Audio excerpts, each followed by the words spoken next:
Father, as we come to your word, may you teach it to us again. We thank you for the opportunity that we have to hear from Jesus. We praise your name. We ask this in your holy name. Amen. I was a little worried this week, as many were, that this Thanksgiving Sunday we might get up and have a repeat of last year on Thanksgiving Sunday. And you may remember a year ago that it was white. And the snow was falling, and it didn't let up, and it didn't melt for a long time. And we came together last year on Thanksgiving Sunday.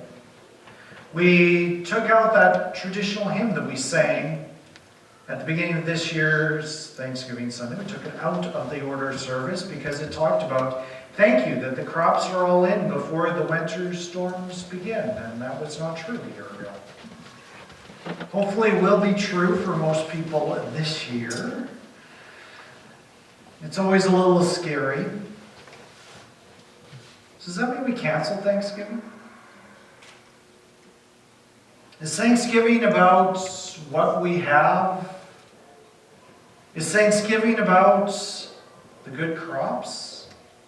Is Thanksgiving about the wealth that we have? I've been talking the last few weeks at church about getting rid of some of the things that are blockades in our life from wanting to be with God all of the time. You know, we are not grateful or show thanksgiving because it's good manners, or even to celebrate the bounty, but rather, I think biblically, we learn to have hearts of thanksgiving because it draws us into the heart of God. It draws us closer to who God is. It helps develop a closer relationship with Him. As we've gone through this sermon series, we talked about understanding our dependence on God. We've talked about having humility, about understanding how desperately He loves us and the heights of glory that He wants to bring us to. Thanksgiving is all part of that because it's learning to follow God. I have verses behind me on the screen. Restore to me the joy of your salvation and uphold me with a willing spirit. That's from Psalm 51. It's written by David, who wrote a lot of the parts of the Old Testament. He is the king. He's a man after God's own heart, but he blew it terribly. He sinned in such a way that he brought his whole nation down with him in a lot of ways. And he wrote Psalm 51 as a desperate cry to God for forgiveness and for hope. And he comes to God and he prays out something that we often need to pray. Restore to me the joy of your salvation and uphold me with a willing spirit. Thanksgiving brings us to that joy of salvation, even if we don't feel all that thankful or going through tougher times. There is a story of a father and son who were sitting down to dinner as mom was putting the last of the food on the table. And of course the young boy's looking around trying to figure out what they're having for supper, as anybody who doesn't prepare the meal often does. And he's looking around and Dad looks at him and says, okay, I want you to say grace tonight. Mom sits down and he prayed, God, I'm not sure what this is, but thank you anyway. I'll still eat it. Restore to me the joy of your salvation and uphold me with a willing spirit. This is a time of failures when this is written, where David looks and he sees sin and he sees God and he begs for forgiveness. And then, as this psalm continues, he embraces that forgiveness. He's not stuck in guilt, and that's really important, that we don't get stuck in guilt. But then it comes to this prayer: joy, gratitude, and positive are hard in our world. We have a world that loves to natter, to run people down, hates to praise.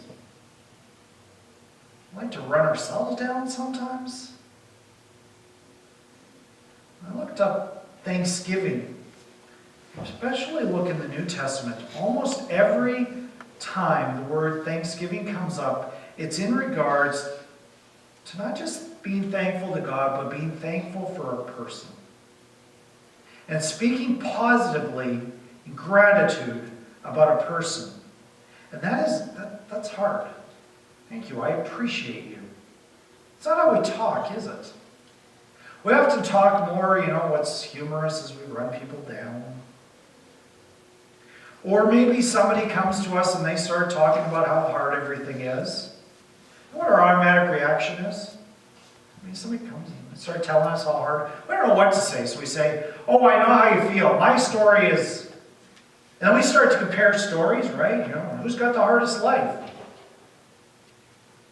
Instead, our words when a tough story comes is, can I pray for you?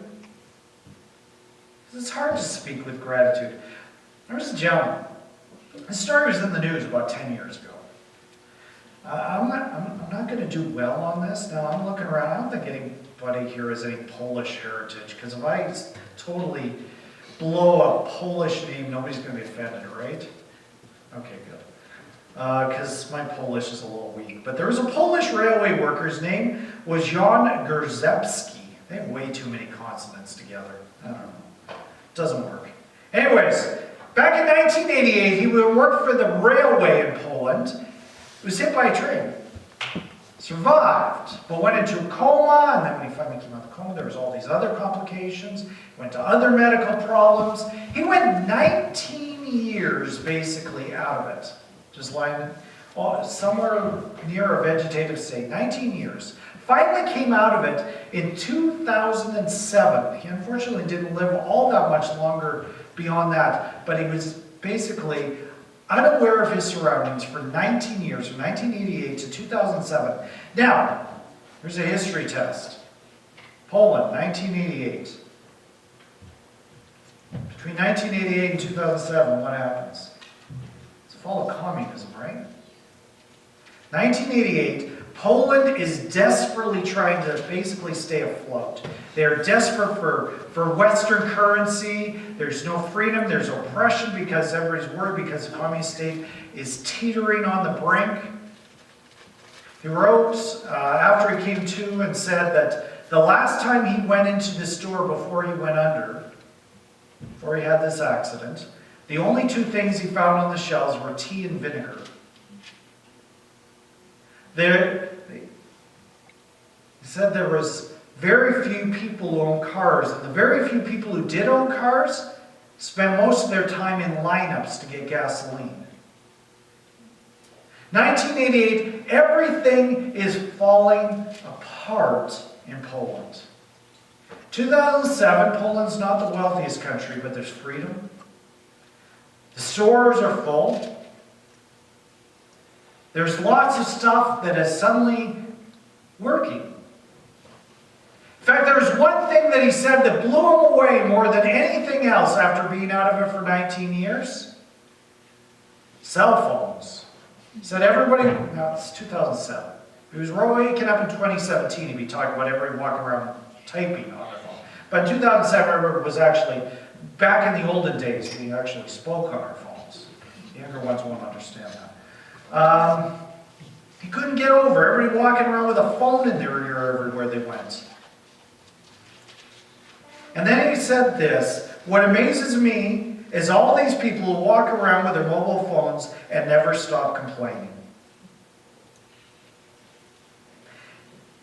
When I say that all of a sudden, everybody had everything that they wanted in 1988. They had stores full of stuff. They had the money to buy things. They had cars.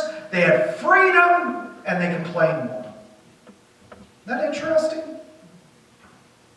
That kind of human nature. Restore to me the joy of your salvation and uphold me with a willing spirit.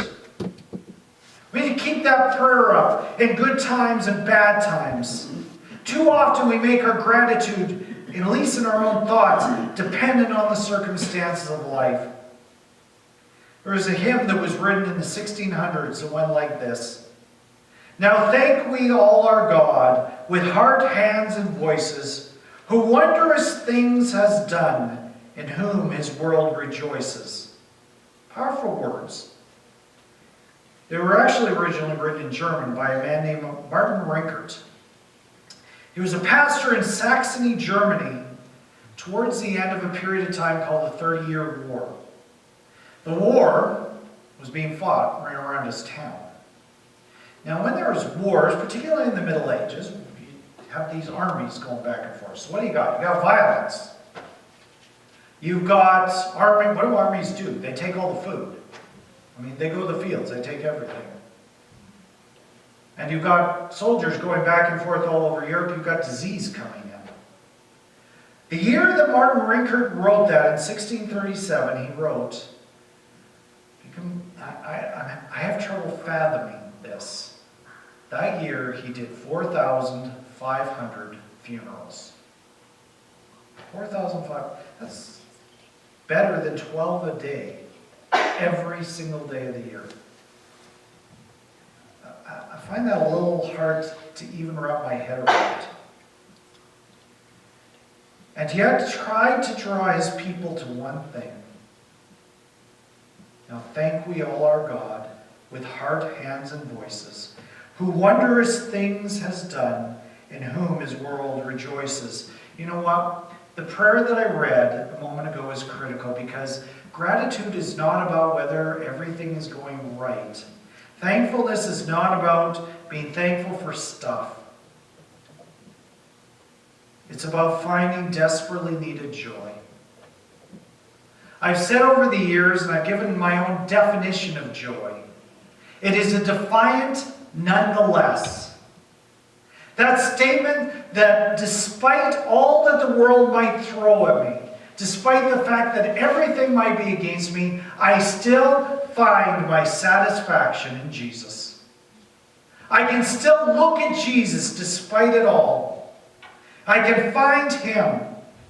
And I'm going to tell you, it's something that we need to understand this. It takes practice and it takes work. It is like everything else in life. Me getting up and saying, be thankful truly within the depths of your heart means nothing if we don't go out and we work on it. And it's hard work. We need to pray this way, speak this way, give sacrificially, live generously. When the spirit feels down or the pressure is on to live up to either my own expectations or somebody else's expectations that are unreasonable, or stress takes over, or whatever fights against gratitude and joy, we need to do the work to fight for gratitude, to fight for joy. Because God created us to live in joy, to live in gratitude. We need to work with our Creator to prayerfully look for his guidance. A couple practical thoughts. Ephesians 5 says, let there be no filthiness, nor foolish talk, nor crude joking, which are out of place, but instead, let there be thanksgiving. Learn to talk with thanksgiving. I mean, we always try to get the quick joke, right? That's what he's after. What a different world it would be if we could just learn. Maybe not a world, the entire world, maybe our world. Different. Just we learn to speak with gratitude in our hearts. 1 Thessalonians says, we ought always to give thanks to God for you, brothers, as is right, because your faith is growing abundantly, and the love of every one of you for another is increasing. We need to look out for the good in other people and in situations. Boost our self-esteem if we find negative in people, if we find them bad. It makes us feel good about ourselves. If somebody else is doing worse, hey, I'm not so bad. That's human nature. That's how we are wired. And God says, look for the positive. Find the positive in people. In the book of Philippians says, do not be anxious about anything, but in everything by prayer and supplication, with thanksgiving, let your requests be made known to God. When we have these worries that come up, it's so easy to brood and sit around and worry about it. Instead, come to Jesus and pray and thank Him for what He's done. 1 Corinthians says, you will be enriched in every way to be generous in every way, which through us will produce thanksgiving to God. Generosity changes so much. Learning just not to hold on to stuff, but to give away.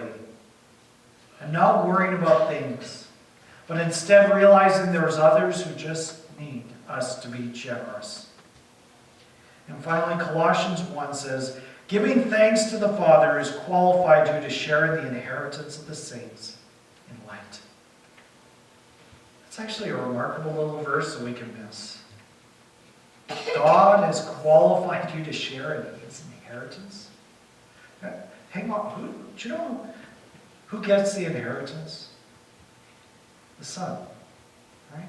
Son or daughter. But in this case, we're going to go with Jesus. He's the one who should get everything that God has. He gives it to us. We have everything that the God of the universe has. That is our guaranteed inheritance. And we kind of stop and think about that. Kind of this world and the problems don't really matter as much, because the bottom line is God wants you to know how desperately He loves you. God wants you to find joy and hope. And it's found when we discover a God who's willing to give up everything for you, everything for me, so that we can have everything that really matters. Restore to me the joy of your salvation. Uphold me with a willing spirit. God is the willing spirit. He will uphold us. We need to look to Him to find joy all the time for what is ours. It leads us very nicely to what Jesus has given us. We come to the communion table, and we usually do communion the first Sunday of the month, but often on Thanksgiving, I bump it a week because it just fits Thanksgiving so nicely. What has God given us? He's given us Jesus. He has given us hope and love and salvation. And we hold on to it because it is our inheritance for all eternity. I'm going to invite our elders to come join me at the front.